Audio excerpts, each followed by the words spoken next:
Terminando aquí en Pichincha Comunicaciones, un gusto acompañarles esta mañana arrancando ya nuestro programa 7F Plus, la otra política. Yo les acompaño desde el estudio en la capital y por supuesto también nos vamos a conectar con Andrés Durán, que está desde su casita el día de hoy por temas de aforo, por supuesto. Lo tenemos hoy en su casita, pero por supuesto con todas esas energías positivas. ¿Cómo estás, Andrés? Hola Sofi, ¿cómo están, queridos amigos? Sí, pues por supuesto, como siempre, como todos los días me ves, querida. ¿Cuándo me has visto sin ánimo, sin energía, sin ganas, sin ñeque, sin garra? No lo sin sé, todos esos elementos falso, que ustedes no, necesitan, queridos amigos, para iniciar esta jornada informativa, por supuesto, jueves, y el cuerpo ya mismo lo sabe.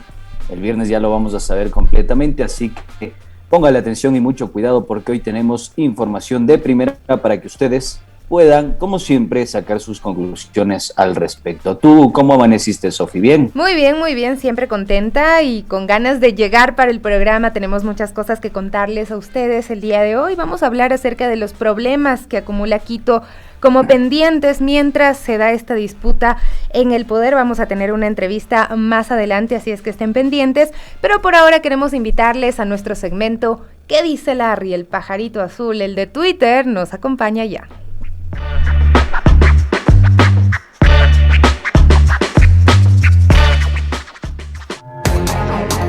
¿Qué dice Larry?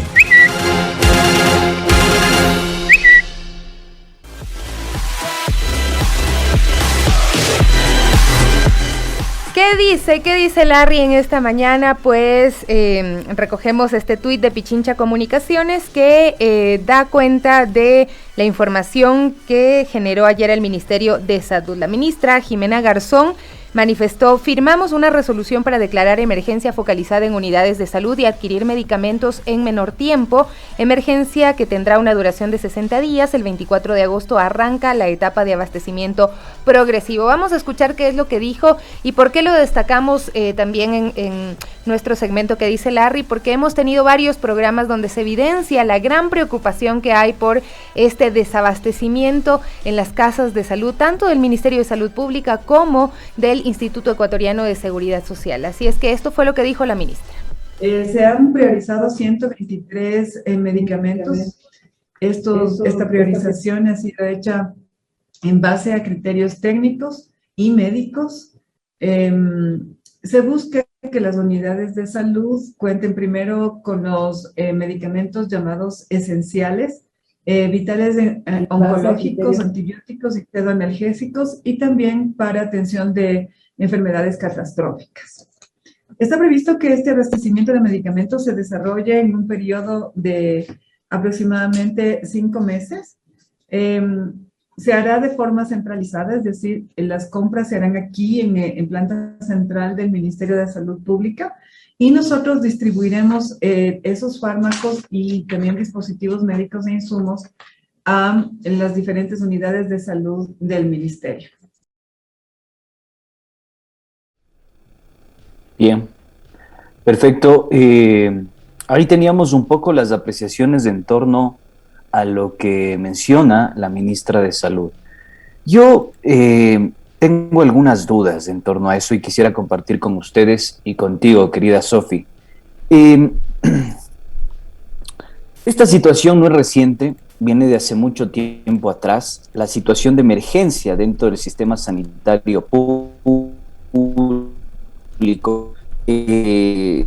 viene desde los primeros meses de junio de la pandemia del año 2020. Ya habíamos nosotros en su momento presentado denuncias acerca del reparto de los hospitales. Eso es importante decirlo, porque ¿qué sucede con esto? Se cambia completamente el modelo de gestión administrativa basado en procesos, digamos, técnicos, y se lo sustituye por cuotas políticas. Y muchos asambleístas implicados en esta trama, hasta el momento, no han dado su pronunciamiento. La Fiscalía no ha avanzado en torno a las investigaciones. De hecho, personas que recientemente fueron acusadas han sido sobreseídas. Y yo creo que a mí esta decisión está bien, se declara la emergencia, se hace la compra de los medicamentos, etcétera, etcétera, se facilita todo lo que significa digamos, la adquisición de todos estos dispositivos médicos, pero queda en completa impunidad lo que nosotros vivimos en el año 2020 y a partir del año 2020, intensificándose en los tiempos de pandemia. Entonces yo sí quiero, queridos amigos, compartir con ustedes esta reflexión, porque resulta que ahora nos venden la idea de un estado de emergencia, que está buenísimo, pero ¿qué sucedió con esa repartición política de las instituciones de salud pública del país? Ante eso no tenemos ningún tipo de respuesta. Y hay personas, como digo, insisto, han sido sobreseídas en el caso, y resulta que esos hospitales fueron las casas de salud que enfrentaron toda esta sindemia. Y hemos receptado denuncias de que todavía siguen las cuotas políticas repartiéndose la institucionalidad de la salud pública en el país. Ante eso, hay oídos sordos. Ese es mi punto de vista.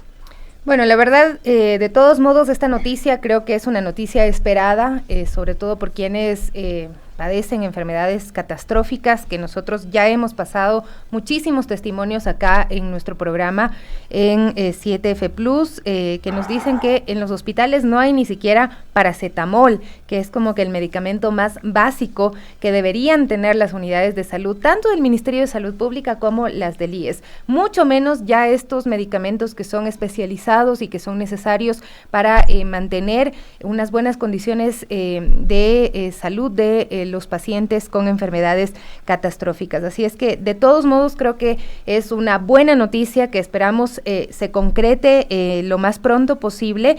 Recordemos que ya en el mes de julio, el 19 de julio, el vicepresidente de la República, Alfredo Borrero, había adelantado que se iba a dar una distribución de medicamentos también a través de las farmacias privadas, lo que también generó muchísimas inquietudes sobre cómo iba a ser el tema y la relación de las farmacias con el Estado, si los precios que se iban a pagar a las farmacias serían los mismos que se pagan cuando se compran los medicamentos en grandes cantidades, pero de todos modos genera una expectativa en la ciudadanía que en este momento está pasándola muy mal cuando va a las unidades de salud, tanto del Ministerio de Salud Pública como del IES, porque manifiestan que tienen que comprar ellos los medicamentos, a veces no tienen para comprarlos, y en los exteriores, por ejemplo, del IES, hay gente que está pidiendo dinero, pidiendo $1, pidiendo cualquier monedita para reunir, para ir a comprar las recetas, y eso no puede ser. Esta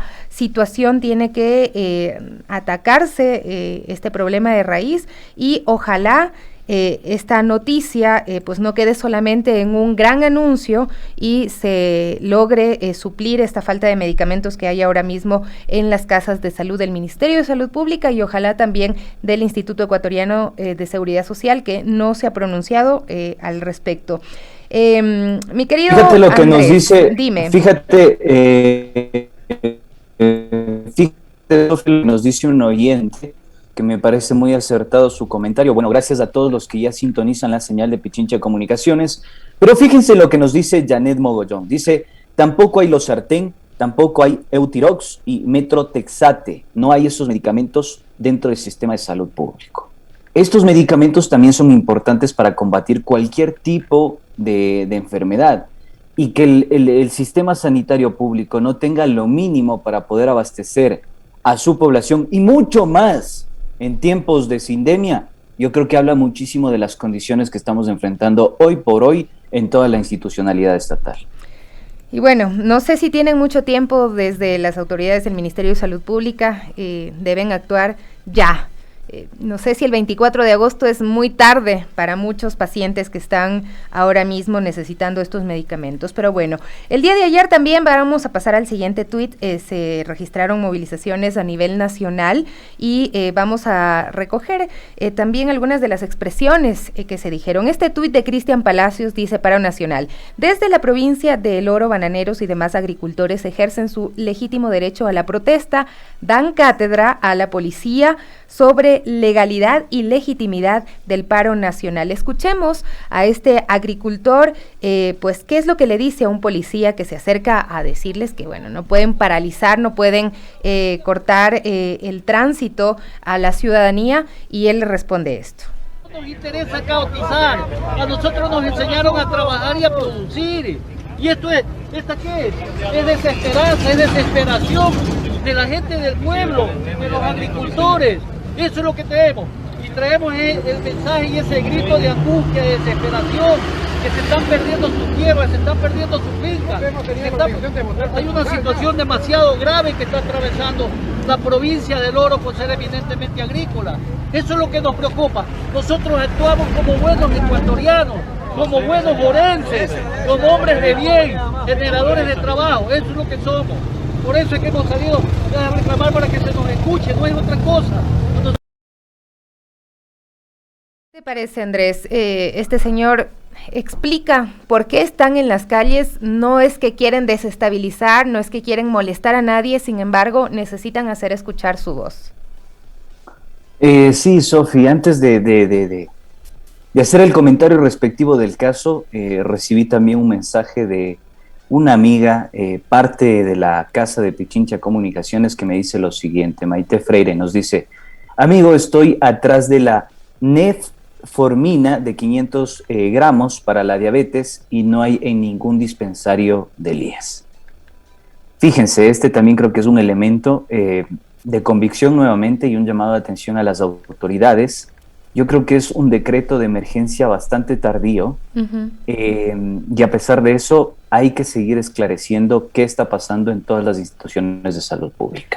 Dicho esto, Sofi, es lo que veníamos conversando nosotros. O sea, a mí me parece que esto de adjudicarle intentos de desestabilización, de prepotencia, de tiranía, de cosas por la fuerza a la sociedad que quiere protestar frente a la situación económica o socioeconómica del país, es completamente perjudicial. Es completamente perjudicial para la democracia. La conflictividad no tiene por qué ser karma para nuestra democracia. Por el contrario, yo considero que el presidente de la República y el gobierno nacional tiene que aprender a procesar los conflictos sociopolíticos que se presentan en este país.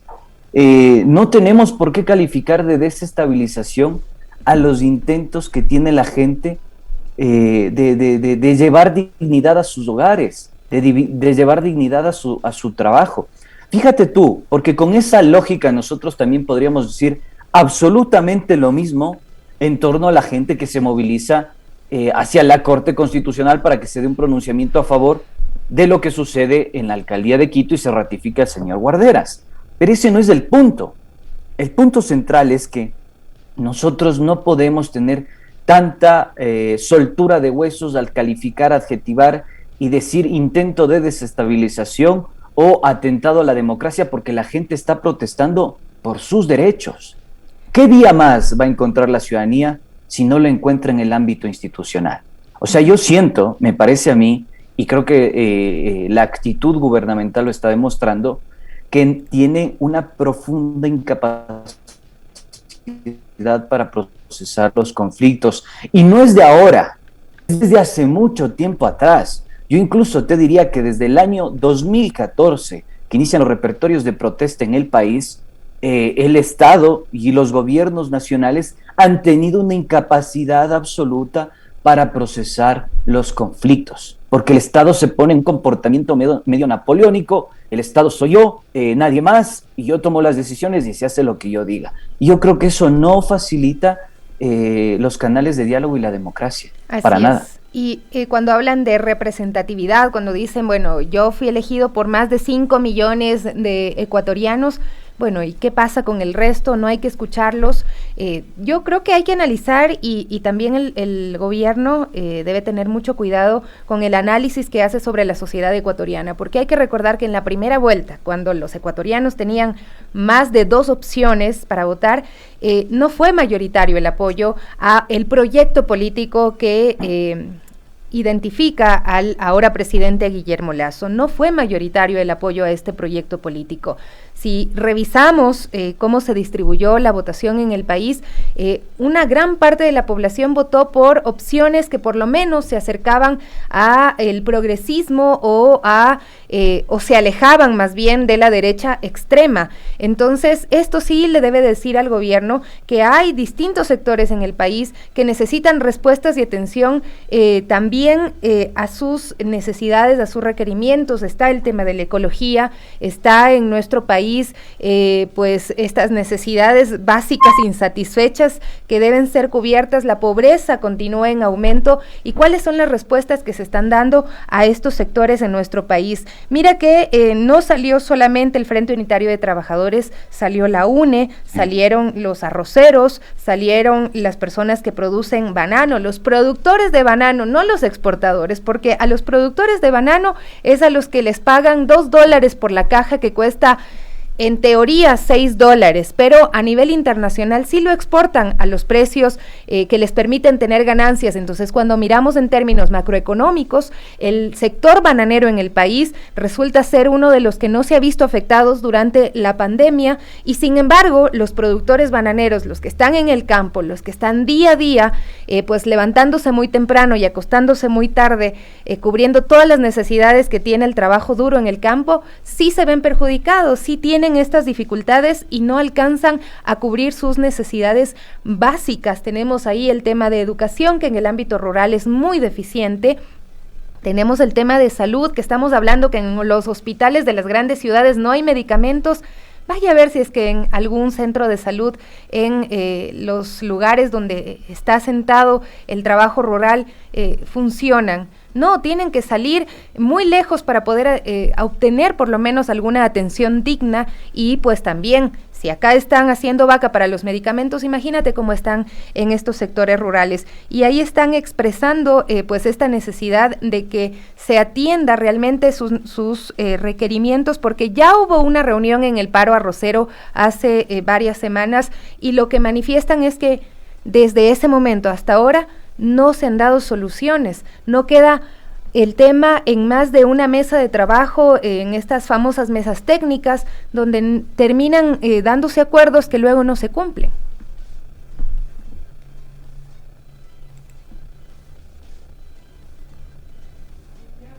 Lo que tú has topado, Sofi, a mí me parece que es de medular. De alguna forma, a nosotros nos ayuda a entender y comprender lo que realmente está sucediendo hoy en nuestra democracia. Y yo insisto en algo que ya lo habíamos tratado y lo habíamos trabajado en su momento: las relaciones de poder. Siempre, queridos amigos, queridos oyentes, estimada Cholita, hay que preguntarnos, y la pregunta central y la del millón es: ¿quiénes ganan y quiénes pierden con las decisiones económicas que está tomando el gobierno nacional?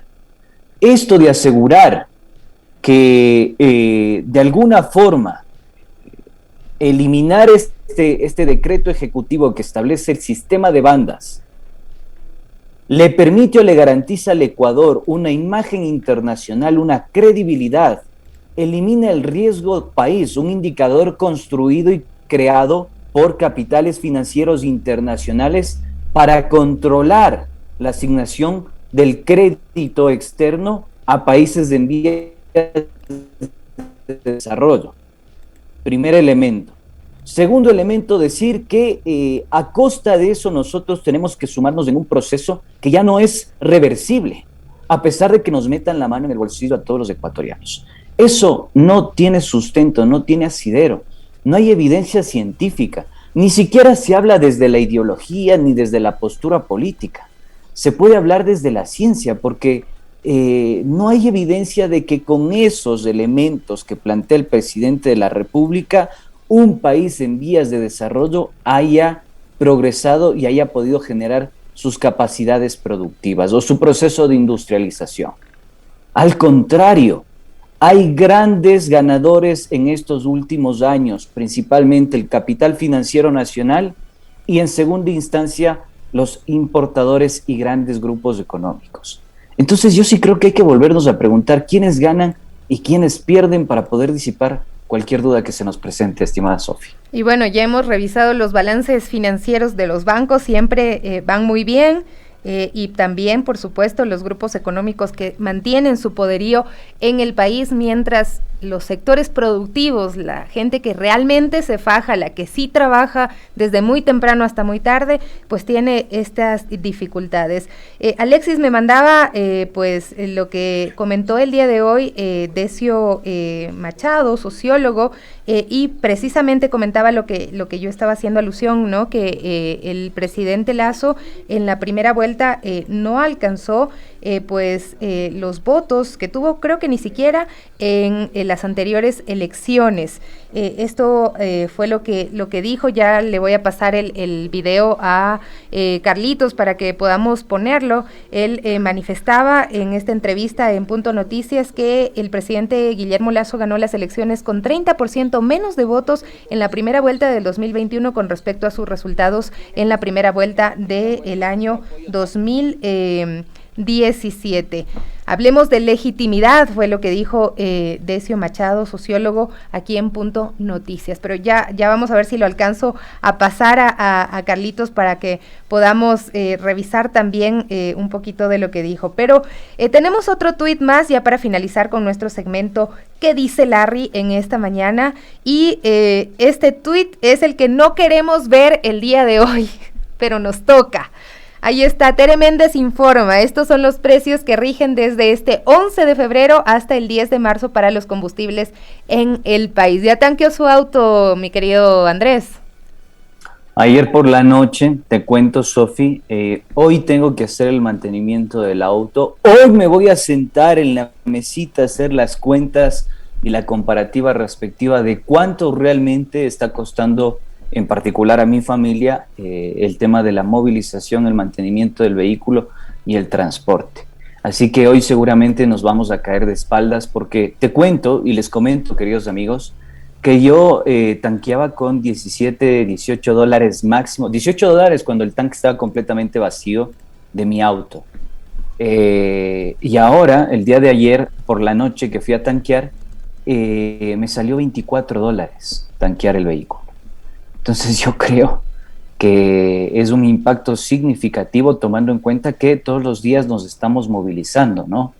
Y mucho más para esas personas que tenemos distancias prolongadas desde el punto del trabajo hasta nuestro domicilio. Uh-huh. Y yo aproximadamente me traslado unos 30 kilómetros, 60 kilómetros diarios todos los días. Entonces imagínate el impacto que significa los costos de movilización.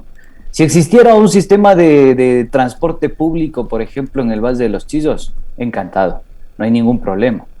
Y aún así, para las personas que ya se han visto afectadas e impactadas por el alza de los pasajes, porque te dicen, no hemos subido los pasajes, no sé qué, no sé cuánto. Este es el país en el que hacen lo que les da la gana.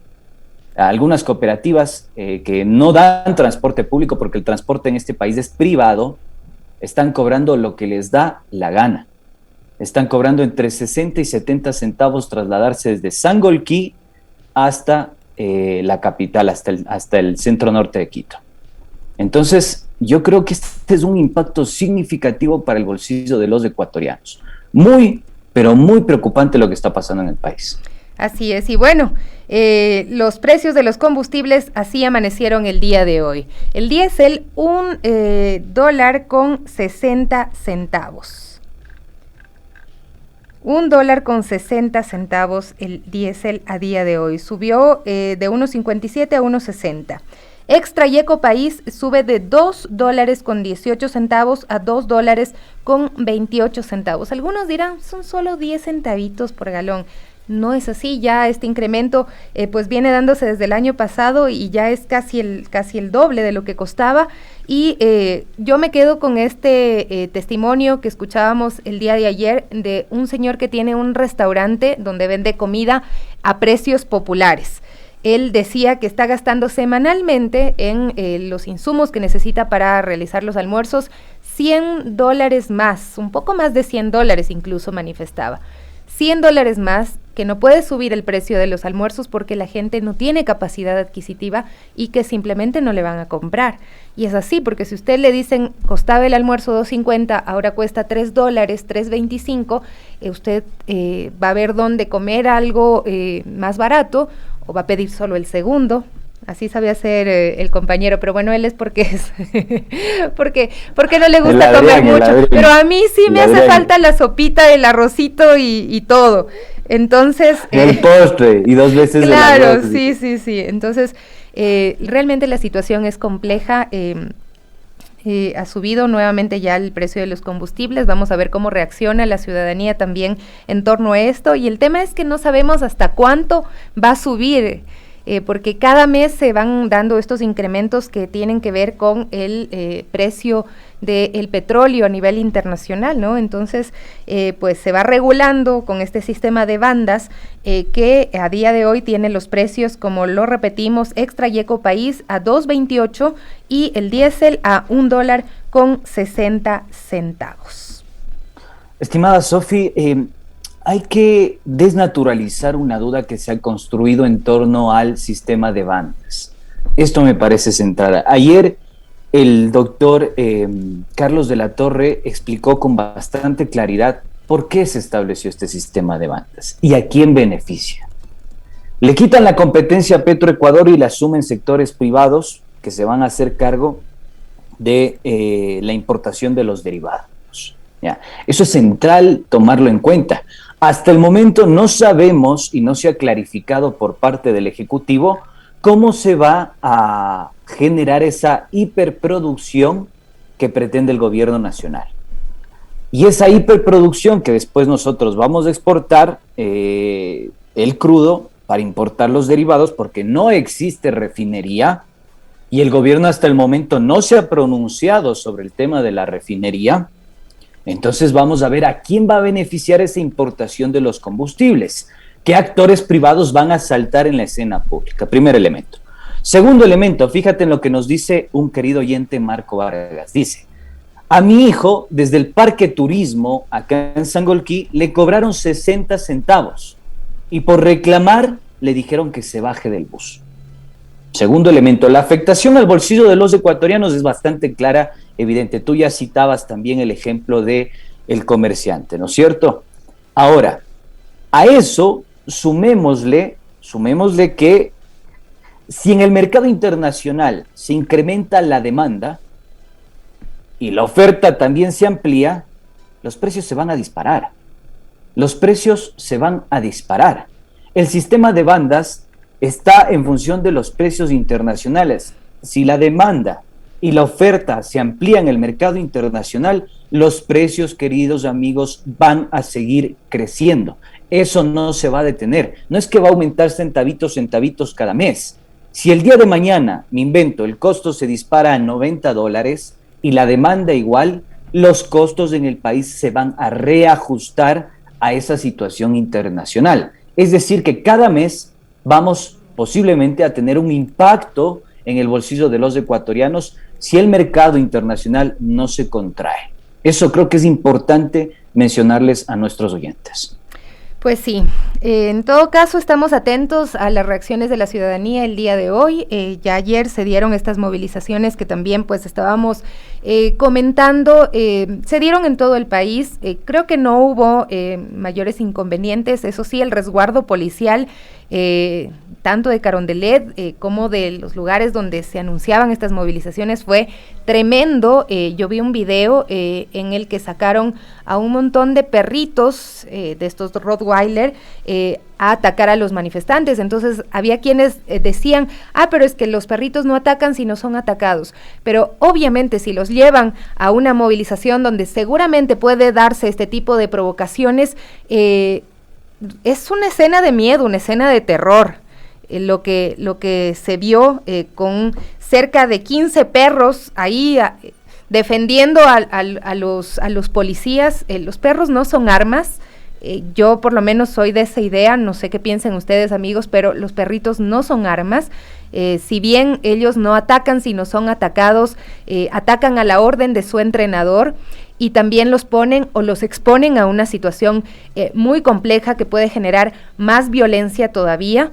Y ya tienen los policías estos elementos para disuadir, digamos, ¿no? Pero parece que estrenaron uniformes, estrenaron tanquetas y estrenaron también nuevas formas o mecanismos de represión, en este caso a través de estos perritos. A mí me dio muchísima pena por un lado e incluso miedo, ira, ver esa imagen de los policías con los perros lanzándose a los manifestantes, que si bien hubo uno que por ahí le agredió a un policía, pues obviamente la respuesta fue desproporcionada según mi punto de vista. Sí, así es, Sofi. Permíteme hacer una precisión a lo que dije, porque hay un oyente que también nos hace una interesante pregunta y salvedad. Nos dice, tengo una interrogante, en el supuesto de que baje el precio del petróleo, ¿qué pasa con el precio de la gasolina? La baja. El decreto 1050, que establece el sistema de bandas, lo que hace es un incremento paulatino mensual de aproximadamente, que oscila entre el 1 y el 5%, dice el decreto ejecutivo. Sin embargo, queridos amigos, en este último tiempo el precio del combustible se ha ajustado, ha tenido un incremento de aproximadamente el 40-45%. ¿Qué quiere decir esto? Que en realidad tampoco se está aplicando lo que establece el propio decreto. ¿Qué pasa si bajan los precios internacionales? También baja el precio del combustible. Estamos haciendo la salvedad del caso. Como pasa en el decreto, en este decreto ejecutivo, se produce el alza de los combustibles, pero no se está ajustando entre el 1 y el 5% que establece el propio decreto. Entonces, no sabemos si se vaya a contraer el mercado y si se contrae, si realmente el decreto haga cumplir lo que establece y se dé a la baja los precios de las gasolinas. Esa es una incertidumbre que tenemos absolutamente todos, pero estas preguntas técnicas tampoco las ha abordado el gobierno nacional. Vamos a hacer una breve pausa en 7F Plus y volvemos ya con nuestra invitada Paulina Cepeda, académica de Flaxo, arquitecta y magíster en investigación en estudios urbanos, para hablar de Quito, para hablar de la capital de los ecuatorianos y ecuatorianas y los temas pendientes que acumula esta linda ciudad con grandes problemas.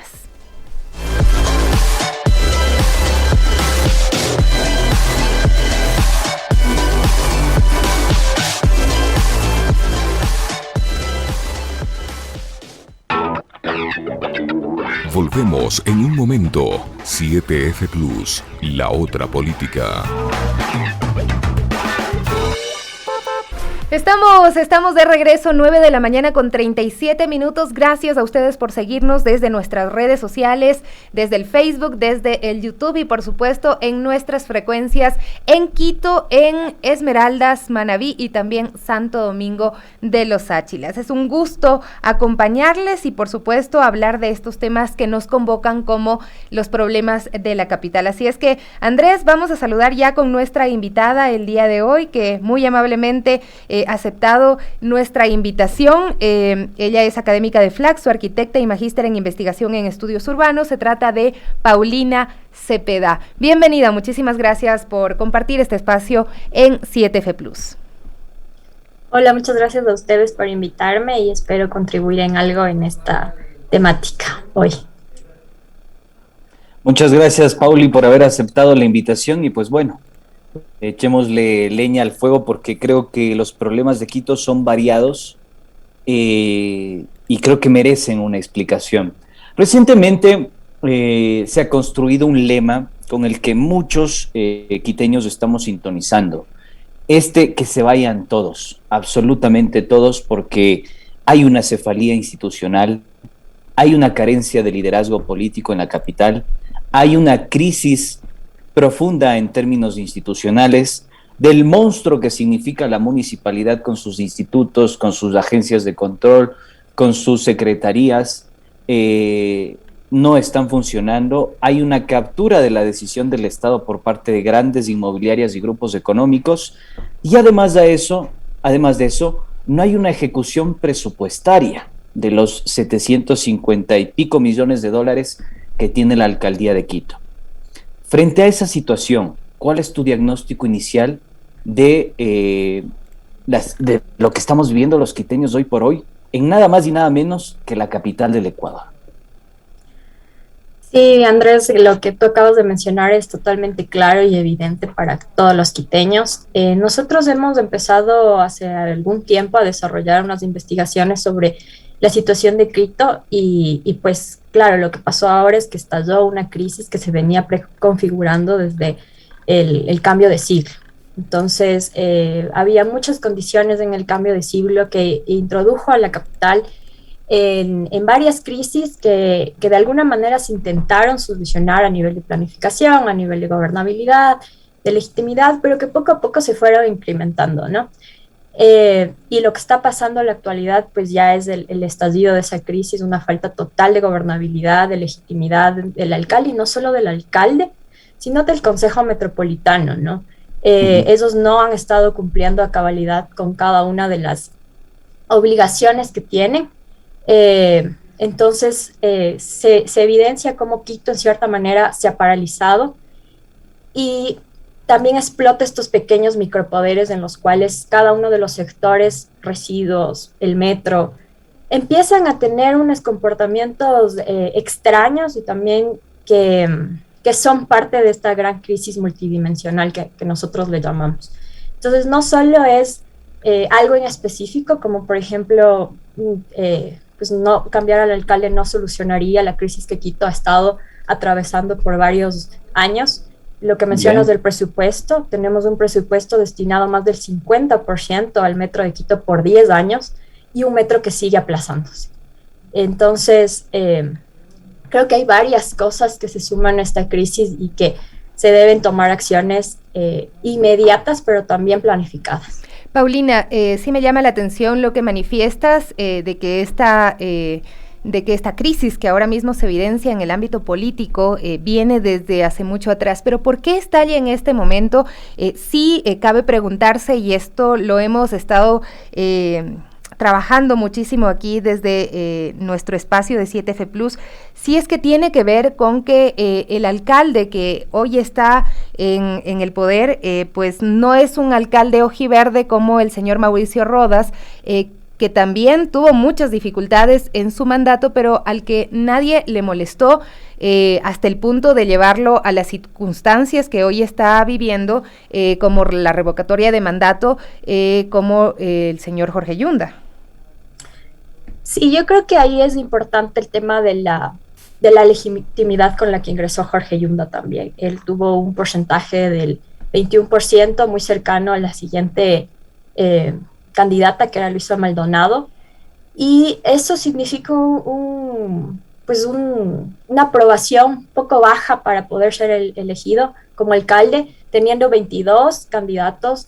Es algo que también se ha manifestado, se ha hablado de que una reforma es necesaria para que no existan estos partidos de alquiler, en donde llega un alcalde que ni siquiera tiene pues un partido consolidado, no tiene el apoyo real que significa un partido, un proyecto en mente.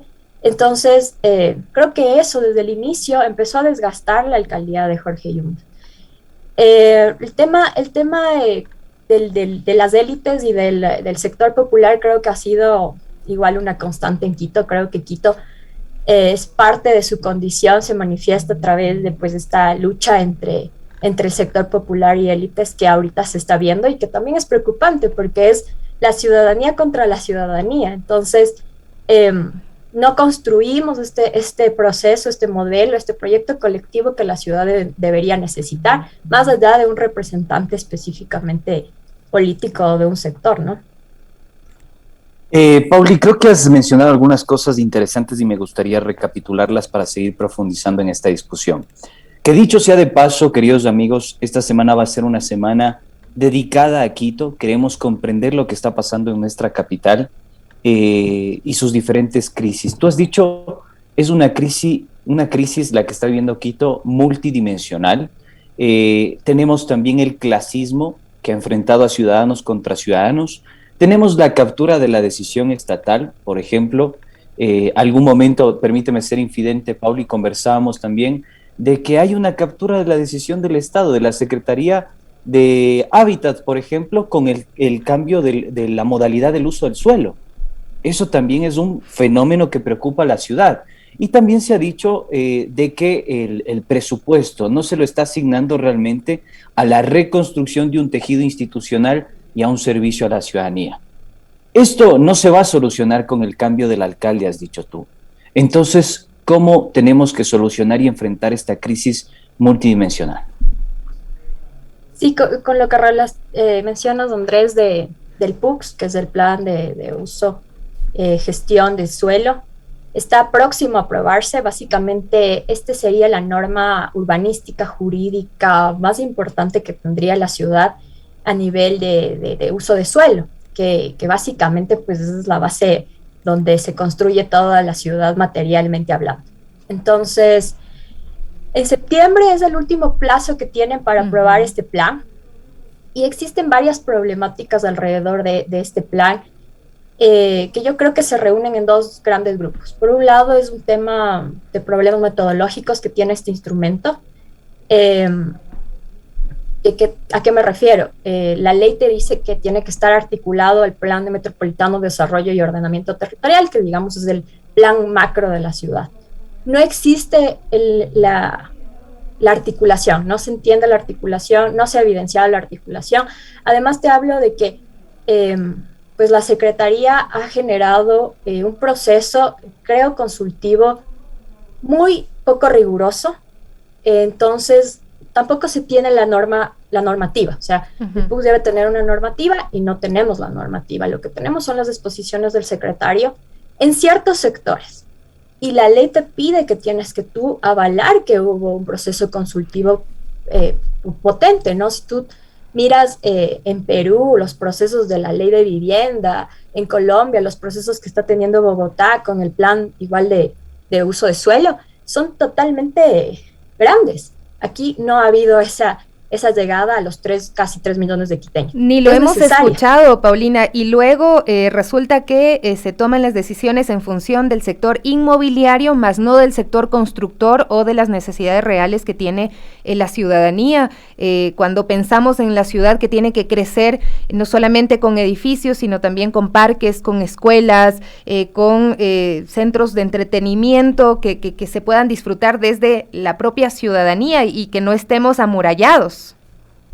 Exactamente lo que mencionas es evidente también el diagnóstico. En estos problemas que te digo metodológicos, el diagnóstico es muy poco riguroso también. Entonces, por un lado tienes un censo del 2010, con datos del 2010 en el 2021. No se ha podido actualizar el censo, hay proyecciones que pueden llegar a ser muy equivocadas, pero que te pueden servir. Pero tampoco se toma en cuenta otras variables, pues lo toman en cuenta densidad, consolidación constructiva, pero también tienes variables sociales, tienes variables de cómo las personas deciden localizarse en ciertos sectores, y es a partir de la capacidad adquisitiva de la población quiteña. Entonces tú puedes ver la capacidad de adquisición y de endeudamiento que tienen los quiteños, pues se localizan en zonas periféricas, en zonas más centrales, y ese comportamiento de la población tiene que estar entendido en planes como estos. Tampoco están contemplados, entonces no existe un diagnóstico riguroso, no existe este proceso que decíamos consultivo a nivel colectivo real, no está articulado con el Plan Metropolitano de Ordenamiento, está basado en un plan de uso y ocupación del suelo del 2015, que es el de Mauricio Rodas, sumamente basado en un plan de hace 6 años que pues llega a ser algo caduco. Tampoco está articulado verticalmente con otras leyes. Está debatiendo la ley de vivienda en la Asamblea, está creándola el Ministerio, y tampoco se entiende cómo se va a articular. Vivienda es totalmente importante al momento del uso de suelo. No está articulado a nivel horizontal con otras normativas dentro de la ciudad, con el tema de protección, que se está debatiendo una ley, una ordenanza. Entonces, todas esos problemas metodológicos que tiene este instrumento llegan a ser preocupantes y pues generan más inestabilidad en el momento de que se apruebe. Ahora, Pauli, no sé si tú coincidas conmigo, yo tengo un diagnóstico político, quisiera compartirlo contigo para ver si existen puntos de encuentro. Yo creo que Yunda no es el problema es todo lo que hemos esbozado en este ámbito, en este debate, en esta discusión, conversatorio, y Yunda es la continuidad de lo que fue la gestión de Rodas. ¿Por qué lo digo? Y me centré en esto que tú ya lo has explicado bastante bien con el uso del suelo, porque hay una captura de la decisión del municipio. Hay muchas inmobiliarias que están detrás de la toma de decisiones en el cambio de esta modalidad del uso del suelo. Y voy a referirme a un grupo inmobiliario en concreto, con nombre y apellido, Uribe y Schwarzkopf. De hecho, buscando, encontramos una discusión que fue después colgada en el portal de los decretos, de las ordenanzas municipales de la Municipalidad de Quito, y hay un concejal, un ex concejal, Carlos Páez, frente a una actividad de Uribe y Schwarzkopf que pasa por una ordenanza municipal que se discute dentro del Consejo Metropolitano. El concejal Páez le pregunta, pero esto es un proyecto privado, es algo que se iba a hacer en la Universidad San Francisco de Quito. ¿Qué tiene que ver con el sector público y cómo beneficia?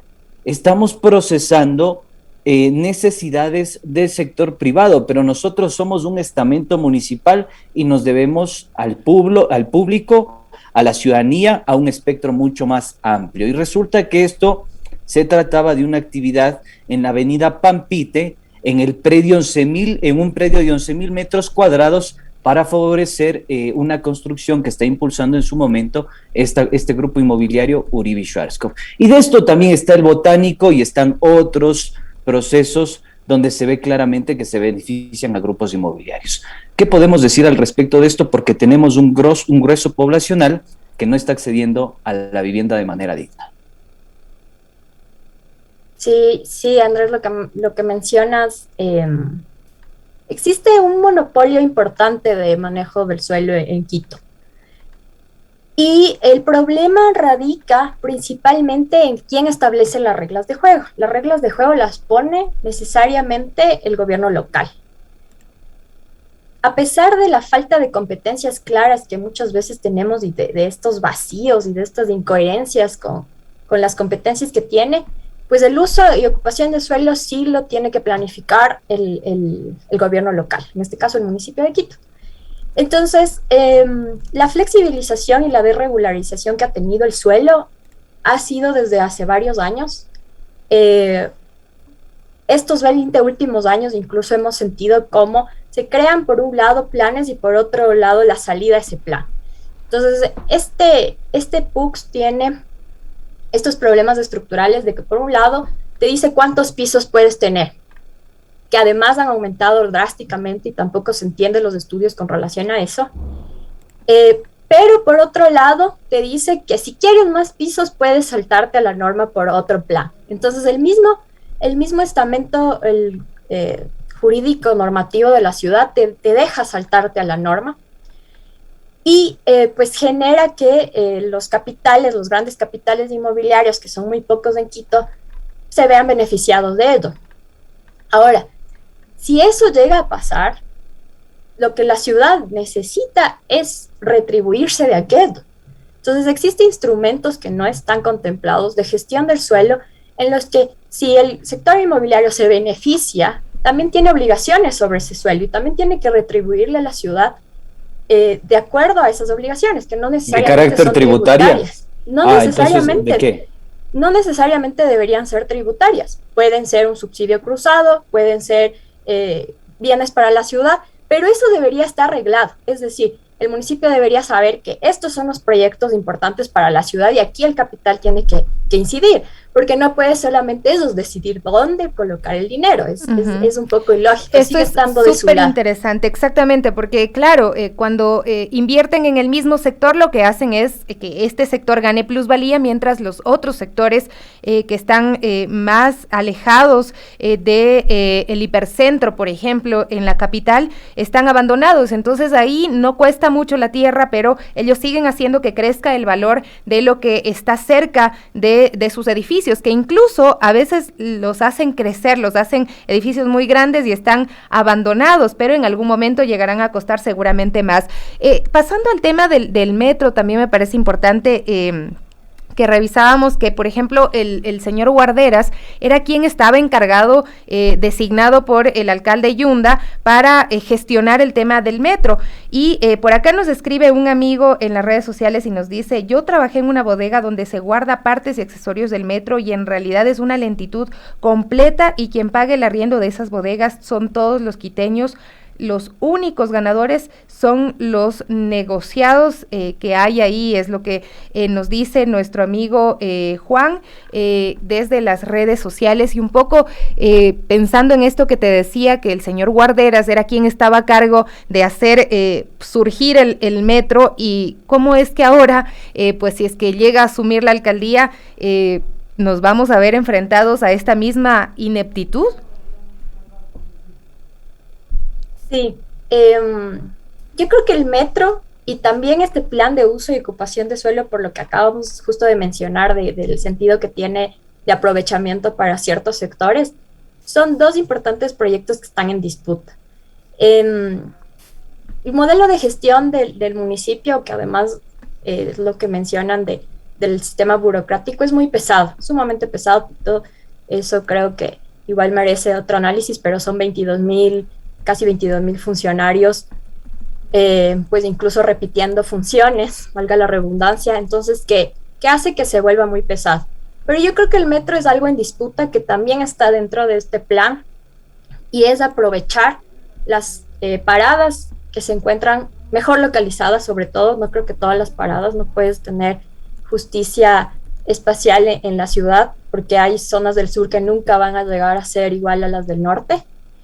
Entonces creo que las paradas están en importante disputa, y no solo viene desde la ciudad, sino viene de que las multilaterales que invirtieron pues exigen, han exigido en otras ciudades que no solamente se genere vivienda alrededor de estas paradas, sino también pues oficinas, se genere trabajo, se genere mucho de esto, que es lo que se ve en las Naciones Unidas, ¿no? No es vivienda como tal, son muchas cantidades de oficinas.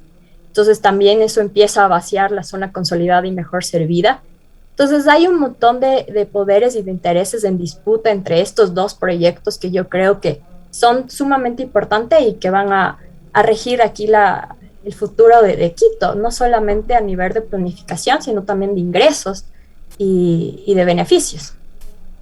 Bien, Pauli, quiero agradecerte enormemente por tu participación, muchas gracias, nos has clarificado bastante el panorama en muchos ámbitos, y pues bueno, a ustedes, queridos amigos, decirles que vamos a seguir profundizando en cuanto a las necesidades por las que hoy transita la capital y la mayoría de quiteños. Muchas gracias, Paulina. Gracias a ustedes, un gusto. Gracias. Nos acompañaba el día de hoy Paulina Cepeda, académica de Flaxo, arquitecta y magíster en investigación en estudios urbanos. Para cerrar, vamos a revisar las preguntas que les planteamos diariamente, la del día de ayer. Veamos los resultados de nuestra encuesta. Estimada Sofi, solo quiero un segundito para un mensaje que me acaba de llegar a este momento a mi WhatsApp. A ver. Dice: buenos días, están destruyendo la ciudad. En Cumbayá han rellenado quebradas, no respetan las ordenanzas, son empleados de Uribe y Schwarzkopf. Quieren apropiarse de los terrenos comunitarios, destruir el tejido social, hacer de Cumbayá, Tumbaco, Puembo un cantón separado de Quito. Uribe quiere el terreno del Colegio Benalcázar y el Estadio Olímpico Atahualpa. Hashtag que se vayan todos, nos dice una oyente que acaba de enviar un mensaje de WhatsApp a mi número telefónico. Bueno, muchísimas gracias por esos mensajes, realmente aportan a lo que estamos tratando el día de hoy. María de Los Ángeles también nos decía, ¿nos pueden aclarar cuáles son las afectaciones con la posible aprobación de esas ordenanzas? Y bueno, creo que Paulina lo aclaró bastante bien, y hay que estar vigilantes a esto, porque esto pasa más allá de los temas coyunturales, pero en realidad es lo que más le afecta a la capital, porque luego terminan beneficiándose nuevamente estos sectores inmobiliarios, más allá de los constructores, más allá de la planificación que requiere la capital. Y para cerrar, revisamos la encuesta del día de ayer. ¿Qué opina usted sobre la agresión del concejal Fernando Morales al alcalde de Quito? Respondieron 798 personas, bastantes votos en nuestra encuesta, y las opciones son las siguientes. La que ganó con el 61.8% fue: debe renunciar el señor Fernando Morales, el concejal Fernando Morales. El 25% 25.7% opinó que se le acabaron los argumentos y por eso recurrió a esta agresión, y el 12.5% simplemente dice ya dejen a Quito en paz. Estas son las opciones, las respuestas de nuestros amigos y amigas, y vamos a finalizar planteando la pregunta para el día de mañana, mi querido Andrés. ¿Qué consecuencias generará el nuevo incremento de los precios de los combustibles? ¿El costo de la vida más alto o solo son centavos que no afectan? Respóndanos usted cuál es su opinión acerca del nuevo incremento del precio de los combustibles. Así es, queridos amigos, se nos ha acabado el tiempo. Recuerde, como siempre, usted y solo usted es dueño de las conclusiones. Brevemente, otro mensajito, no sé quién ha dado mi número telefónico, capaz que la Sofía. Me llega por acá otro mensajito de texto. Les dije, escríbele, el señor está dando el bono. Sí, así creo que le has dicho. Oye. Buenos días, mi esposo padece de una enfermedad grave, Parkinson, y su medicina irreemplazable es levodopa carbidopa, y es medicina básica urgente en su última consulta el 3 de agosto. Por favor, es una emergencia, SOS, nos dice la querida amiga. Bueno, nos creo que solidarizamos con ella, sí, hemos hablado sobre el tema, pero nuestra solidaridad con todas las personas que en este momento están pues sufriendo esta deficiencia en el abastecimiento de los medicamentos en los hospitales, tanto del Ministerio de Salud Pública como los del Instituto Ecuatoriano de Seguridad Social. Ya nos vamos, amigos y amigas, como dice Andrés, las conclusiones quedan en sus manos. Igual, escríbanos, que nos aportan muchísimo con sus opiniones, tanto en las redes sociales, en nuestros programas en vivo, y también si tienen algún tema especial que quieran que tratemos, propónganlo, que aquí estamos abiertos siempre. Ya les voy a dar el número telefónico de la Sofi, tranquilo. Cuídense mucho, una buena mañana. Chao, chao. See you late.